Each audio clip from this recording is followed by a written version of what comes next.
भाई वो जमाना चला गया है जब आपको एग्जाम्स के लिए घंटों तक बैठ के पढ़ाई करनी पड़ती थी, रात भर जाकर पूरा सिलेबस रटना पड़ता था एंड कॉम्प्लेक्स टॉपिक्स को समझने के लिए एंडलेस यूट्यूब वीडियोस देखने पड़ते थे, क्योंकि ये सारे काम अब एआई की मदद से काफी इजीली एंड इफेक्टिवली हो सकते हैं। तो आजकल की डेट में मोस्ट ऑफ द स्टूडेंट्स को एआई के बारे में पता तो है, लेकिन उनमें से बस कुछ ही लोग जानते हैं कि उसका इस्तेमाल कैसे करना होता है। एंड आज भी अगर आप चैट जीपीटी पे जाके ये बोलते हो कि एक्सप्लेन दिस कंसेप्ट, देन आप एआई की पावर का 1% भी यूज नहीं कर रहे हो। इसीलिए इस वीडियो में मैं 3 ऐसे एआई हैक्स के बारे में बताऊंगा जिनका यूज करके आप अपने स्टडीज को और स्मार्ट और एफिशिएंट बना सकते हो। एंड वीडियो के एंड होने के पहले I will share 5 pro tips जिससे आप एआई मास्टर बन जाओगे। So like this video for the algorithm and make sure to play it at 1.25x for a better experience.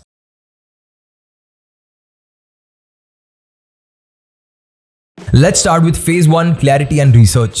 आपके साथ भी ऐसा कभी हुआ है कि आप पढ़ने बैठे हो और आपकी मोटिवेशन एकदम पीक पे है, नोट्स भी आपके रेडी है, बट जैसे ही आप बुक खोलते हो और कुछ पेजेस पढ़ते हो तो आपका दिमाग अचानक से फ्रीज हो जाता है। इवन एग्जाम प्रिपरेशंस के टाइम पे भी अगर आप समझ नहीं पाते कि पढ़ाई की शुरुआत कहाँ से करें, या फिर कोई ऐसा टॉपिक है जो आपको पढ़ना भी चाहिए या फिर नहीं, तो जान लो कि आपकी फाउंडेशन ही कहीं ना कहीं पे वीक है। देखो, किसी भी काम को करने के लिए ना क्लैरिटी और रिसर्च की जरूरत होती है, लेकिन स्टडीज के वक्त आपके पास अगर ये क्लैरिटी या फिर कोई एक्शन प्लान नहीं है तो आप कहीं ना कहीं पे आगे जाके भटक जाओगे। सो हर बार आप पढ़ाई करते वक्त एक स्ट्रक्चर पाथ बनाने की जगह पे बस जाके YouTube पे 10 अलग अलग वीडियोस देखते हो या फिर गूगल पे घंटों तक बस रिसर्च करते बैठते हो, जिसकी वजह से आपका ब्रेन सिर्फ इंफॉर्मेशन से ओवरलोड हो जाता है एंड इन रिटर्न आप और भी ज्यादा कंफ्यूज हो जाते हो। इसीलिए एक स्ट्रॉन्ग फाउंडेशन का होना काफी ज्यादा इंपॉर्टेंट है। पढ़ने से भी पहले ये डिसाइड करो कि आपको स्पेसिफिकली कौन से चैप्टर्स पढ़ने हैं, and if you don't know how to do it, just use AI for it.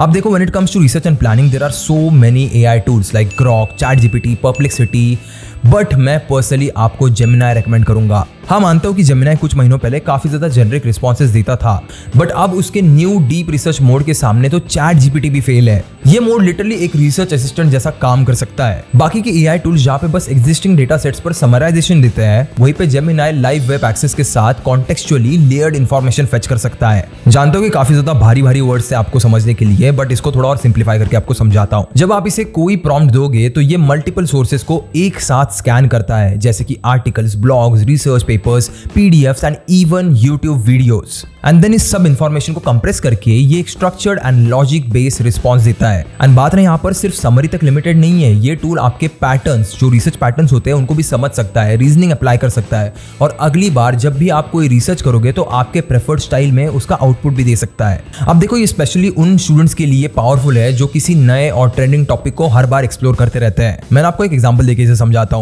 So as you can see here, मैंने जेमिनाई के डीप रिसर्च फीचर को सिलेक्ट किया है। अब इमेजिन करो कि आप जेईई की एग्जाम की तैयारी कर रहे हो and you don't know how to get started. So you can give a prompt to Gemini like, "Hey Gemini, I'm preparing for JEE main entrance exam, but I don't know what things to study. I want you to do a deep research and analyze last 10 years JEE chemistry papers, identifying recurring themes, weightage patterns, and suggest a study sequence based on scoring potential and topic interdependency.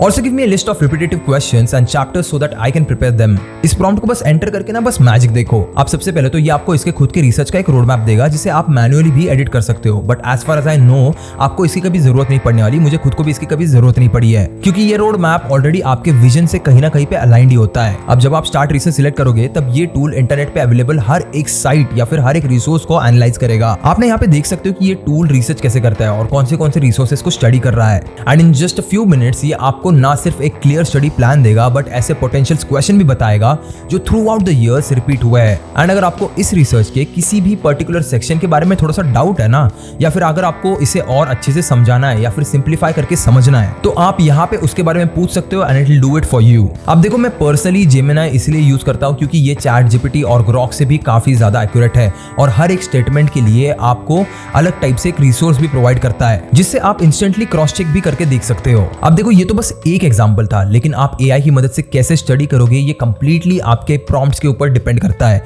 And इसीलिए मैं आपको यहाँ पे आगे कुछ tips बताने वाला हूँ जिससे आप टॉप 1% प्रॉम्प्ट्स लिख पाओगे। फर्स्ट, ऐसा समझो कि एआई एक 5 साल का बच्चा है और उसे स्पून फीड करो। देखो, एआई तो यहाँ पे कोई ऐसा अंतर्यामी तो नहीं है कि जो आपके मन में चल रहा है वो समझ पाए। सो अगर आपको एआई से आपके मन चाहे आंसर्स चाहिए, तो उससे वो सब बताओ जो आपके दिमाग में है। सबसे पहले तो एआई को रोल कॉन्टेक्स्ट, उसके बाद गोल, उसके बाद इंस्ट्रक्शंस के फॉर्मेट में प्रॉम्प्ट दो। फॉर एग्जांपल, अगर मुझे एआई से किसी कंसेप्ट के बारे में क्लियरली जानना है, तो directly hey ChatGPT tell me about photosynthesis. ऐसे मत पूछो, इसे थोड़ा आप इस तरीके से घुमा के पूछ सकते हो कि hey ChatGPT, imagine yourself as a Hindi school science tutor with experience of over 15 years. Now I want to know about photosynthesis, so tell me about it in the easiest way possible.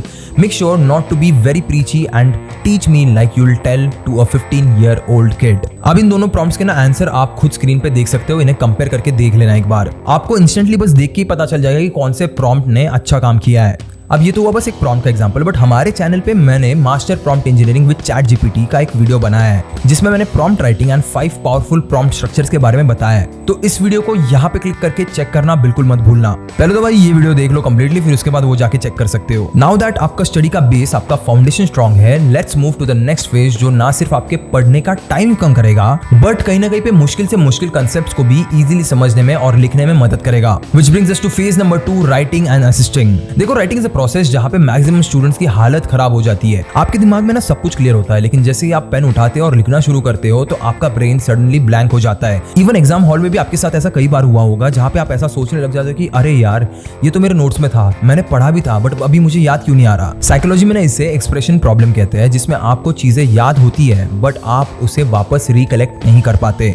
Research बताती है कि 70% of the students को information याद करने में problem नहीं होती, but उसे लिखने में प्रॉब्लम जरूर होती है। आपने 12th फेल मूवी देखी है? उसमें मूवी का मेन कैरेक्टर जब आईपीएस बनने की तैयारी कर रहा होता है तो वो प्रिलिमिनरी एग्जाम तो क्लियर कर देता है, but her bar main examination clear नहीं कर पाता। उसे लगता है कि मैं तो दिन रात पढ़ रहा हूँ बट फिर भी एग्जाम्स क्लियर क्यों नहीं हो रहे। बट देन ही रियलाइजेस कि वो जो भी याद कर रहे हैं उसे वो लिख नहीं पा रहे। एंड देन वो आंसर सिर्फ याद नहीं करते बट उसे लिखने की भी प्रैक्टिस शुरू करते हैं। बट क्या आपने कभी सोचा है कि ये राइटिंग की प्रॉब्लम आखिर होती क्यों है? अब ये बेसिकली रूटेड है हमारे ट्रेडिशनल एजुकेशन सिस्टम की वजह से, जो हमें पढ़ना तो सिखाती है बट कैसे पढ़ना है वो कभी नहीं सिखाती। हमने जो टीचर से कहा उसे पढ़ लिया, जो सिलेबस में था वो रट लिया, बट इसी वजह से हमारी जो स्ट्रेटेजिक थिंकिंग होती है ना वो कभी डेवलप ही नहीं हुई। एंड इसीलिए ये जो सेकंड फेज के बारे में मैं बात कर रहा हूँ वो बहुत ज्यादा इंपॉर्टेंट हो जाता है। देखो, किसी भी चीज को याद करने के लिए ना उसे समझना पड़ता है, and stories are best for this. जब आप इन्फॉर्मेशन को एक स्टोरी फॉर्मेट में प्रोसेस करते हो तो ब्रेन में मल्टीपल न्यूरल पाथवेज एक्टिवेट होते हैं, and the result better retention, clearer understanding and powerful expression. अब इस चैट के लिए ना मैं पर्सनली चैट जीपीटी प्रेफर करता हूँ क्योंकि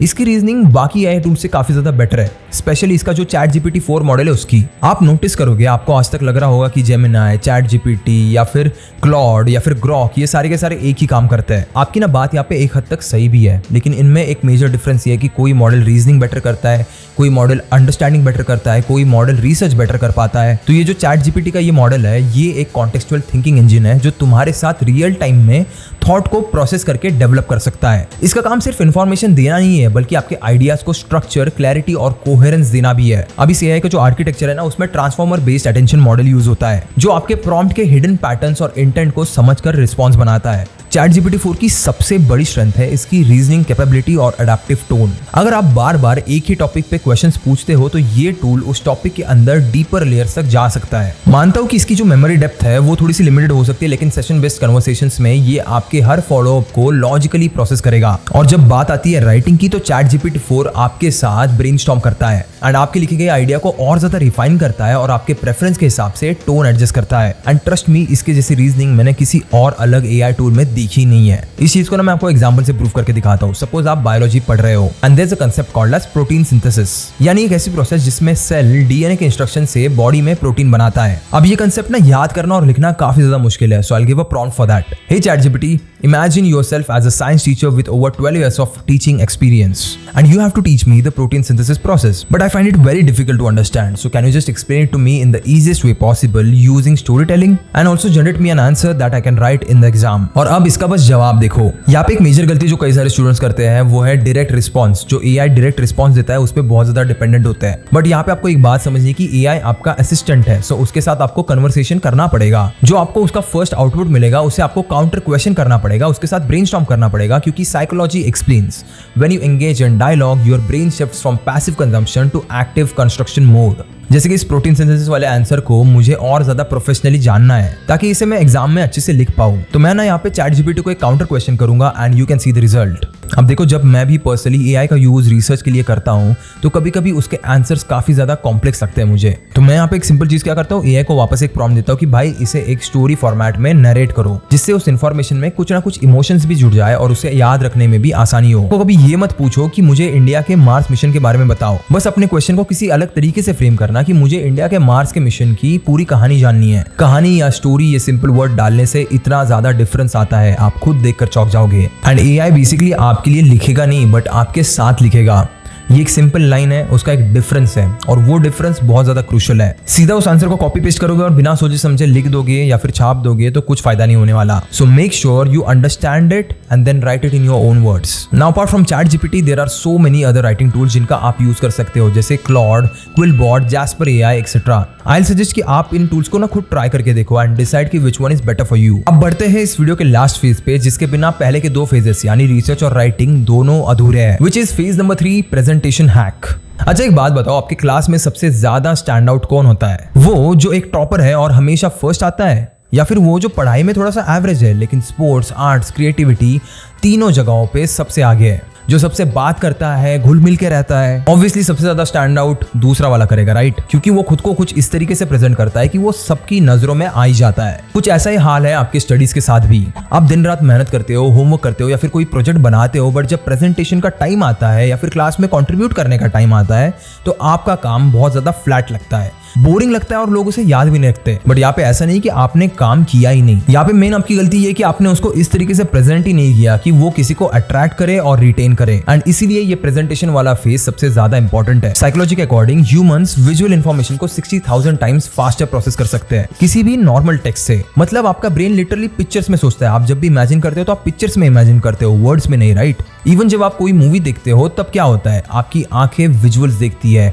कान ऑडियो सुनते हैं और ब्रेन उसकी स्टोरी प्रोसेस करता है। ये जो मल्टी सेंसरी एक्सपीरियंस है वो आपको इन्वॉल्व करके रखता है और एंगेज करके रखता है। बट पढ़ाई में तो आपकी सिर्फ एक ही सेंस यूज होती है, which is your eyes, and it is use for reading. इसीलिए आज के जमाने में ना थोड़ा सा टी शेप स्टूडेंट बनो, यानी किसी एक सब्जेक्ट में डीप अंडरस्टैंडिंग होना एंड मल्टीपल स्किल्स में थोड़ा सा बेसिक अंडरस्टैंडिंग होना। पढ़ाई करते वक्त सिर्फ ये मत सीखो कि लिखना कैसे है, बट उस राइटिंग को विजुअली अपीलिंग भी कैसे बनाना है ये भी सीखो। And there are so many AI tools जिनका आप यहाँ पे इस्तेमाल कर सकते हो। जैसे कि अगर आपको मान लो कोई भी इमेज जनरेट करनी है तो Leonardo AI, decoherence, Midjourney and runway AI जैसे काफी सारे टूल्स आपको कुछ one of the most appealing images देंगे। इवन चैट जीपीटी भी आजकल स्टूडियो लेवल इमेज जनरेट कर पा रहा है। सो मैं तो कहूंगा आप अपनी इमेजिनेशन से सिर्फ एक सिंपल प्रॉम्प्ट दूर हो। अगर आपने किसी प्रोजेक्ट या फिर कंसेप्ट के बारे में लिखा है तो उसमें इमेज जनरेट करके ऐड करो, जिससे आपके डॉक्यूमेंट या फिर पीडीएफ और भी ज्यादा वैल्यूएबल और अट्रैक्टिव लगे। और अगर आप अपने नोट्स को प्रोफेशनल ऑडियो में कन्वर्ट करना चाहते हो तो 11 Labs is one of the best AI tools out there. इसका इंजन ना deep learning based voice synthesis का यूज करता है, जहाँ पे आप पॉजेस, इंटोनेशंस, ब्रेथ साउंड और इवन रीजनल एक्सेंट भी ऐड कर सकते हो, वो भी बिना किसी माइक या फिर स्टूडियो के। और सबसे खास बात है इसका वॉइस क्लोनिंग और इमोशनल रेंज।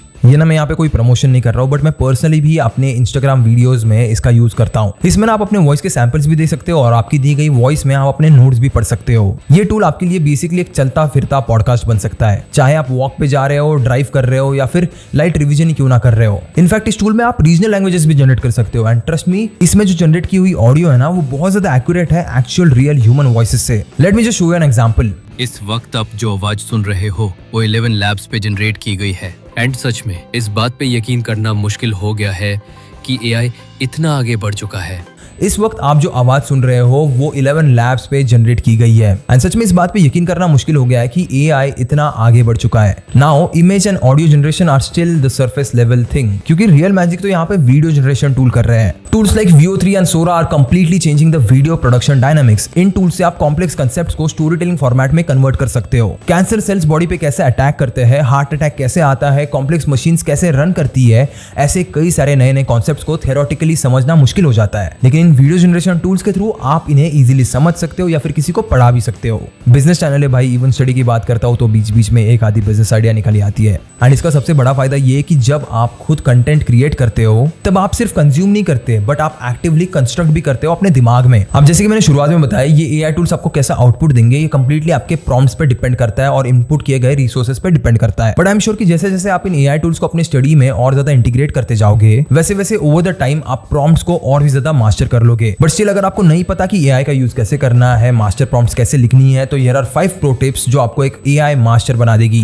नंबर 1, सबसे पहले अपना एआई टूलकिट बनाओ। टूलकिट का मतलब होता है कि आपके पास एक प्रॉपर एआई टूल्स की लिस्ट है जो आपके पर्सनल नीड्स के लिए बेस्ट काम करता है। जैसे अगर आपको डीप रिसर्च करनी है तो जेमिनी या फिर परप्लेक्सिटी, अगर आपको कंटेंट लिखना है तो चैट जीपीटी, और विजुअल पोस्टर्स या फिर प्रेजेंटेशंस के लिए आप कैनवा एआई या फिर आइडियोग्राम का भी यूज कर सकते हो। हर बार एक रैंडम टूल उठा के खोलने की बजाय एक फिक्स सिस्टम बनाओ जिसमें आप ये जानते हो कि कौन सा टूल मुझे कब किस काम के लिए यूज करना है। उसके बाद अपने ब्राउजर्स के बुकमार्क्स में एक स्टडी टूल्स फोल्डर बनाओ और हर एआई टूल को उसमें लिंक के साथ सेव करो। इसमें आपका टाइम भी बचेगा और बार बार आप डिस्ट्रैक्ट भी नहीं होगे। Pro tip number 2, AI models को समझो। ज्यादातर स्टूडेंट्स के लिए एआई बस एक चैटबॉट होता है, पर अगर आप एआई मास्टर बनना चाहते हो तो सबसे पहले इन एआई मॉडल्स को समझो। कुछ मॉडल्स ऐसे होते हैं जो रीजनिंग मॉडल्स होते हैं, जो आपके क्वेश्चंस को ह्यूमन की तरह समझकर उस पर लॉजिकली सोचकर आंसर देते हैं, जैसे चैट जीपीटी 4, नोटबुक LM या फिर क्लॉड 3। ये मॉडल्स आपके साथ डिस्कशन करते हैं, आर्गुमेंट चेक करते हैं और डिफिकल्ट कॉन्सेप्ट्स को सिंप्लीफाई कर सकते हैं। वहीं पे कुछ मॉडल्स ऐसे होते हैं जो नॉन रीजनिंग मॉडल होते हैं या फिर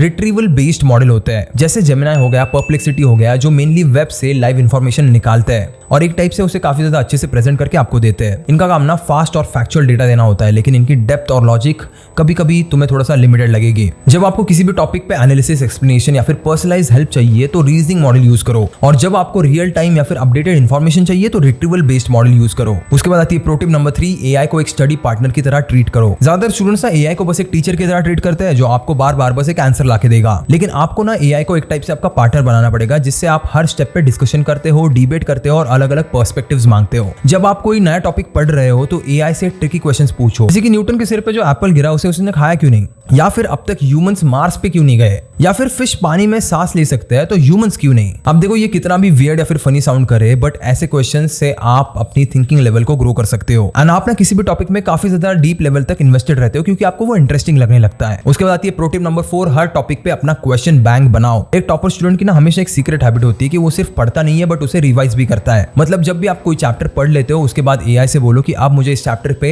एमसीक्यू क्वेश्चन पूछो, या फिर give me 5 fill in the blanks, या फिर make a 10 mark question paper with sample answer. अब सिर्फ इस सिंपल चीज को करने से आपका ब्रेन एक्टिव रिकॉल करता है, जो सबसे पावरफुल मेमोरी टेक्निक होती है। ऐसे ही कुछ स्टडी टेक्निक टिप्स के बारे में मैंने इस वाली वीडियो में बात की है, आप इस वीडियो के बाद उसे जाके चेक कर सकते हो। देखो आप जितने ज्यादा क्वेश्चंस के साथ प्रैक्टिस करोगे आप में उतनी ज्यादा क्लैरिटी और कॉन्फिडेंस आएगा। उसके बाद आती है pro tip number 5, use their is an AI for that. अब देखो आजकल इतने सारे टूल्स लॉन्च हो रहे हैं ना कि सबको ट्रैक करना इम्पॉसिबल हो चुका है, एंड हमें तो बस कुछ ही टूल्स के बारे में पता है, जबकि दुनिया में हर एक स्पेसिफिक टास्क के लिए एक नया टूल बन रहा है। अब इसका नाम है there is an AI for that. चाहे आपको नोट्स को समराइज करना हो, एमसीक्यूज बनवाने हो, या फिर एग्जाम्स के लिए फ्लैश कार्ड्स चाहिए हो, या फिर किसी पीडीएफ के ऊपर आपको डिस्कशन करना हो, there is an AI for that में आपको ऐसे कई सारे टूल्स मिल जाएंगे। अब देखो मैंने तो अपने मोस्ट ऑफ द टास्क में एआई का यूज करना स्टार्ट कर दिया है, एंड आई फील कि जैसे जैसे आगे जाके एआई इवॉल्व होगा वैसे वैसे हम ह्यूमंस को इसको अडॉप्ट करना ही पड़ेगा, क्योंकि फ्यूचर में ना उन्हीं लोगों की ज्यादा डिमांड होगी जो एआई को स्मार्टली अपने काम में इंटीग्रेट करना जानते हैं। वैसे एक सवाल मेरे दिमाग में था, मुझे पूछना था कि आपको क्या लगता है 5 साल बाद एआई स्टडीज को या फिर टीचिंग को कैसे चेंज कर देगा?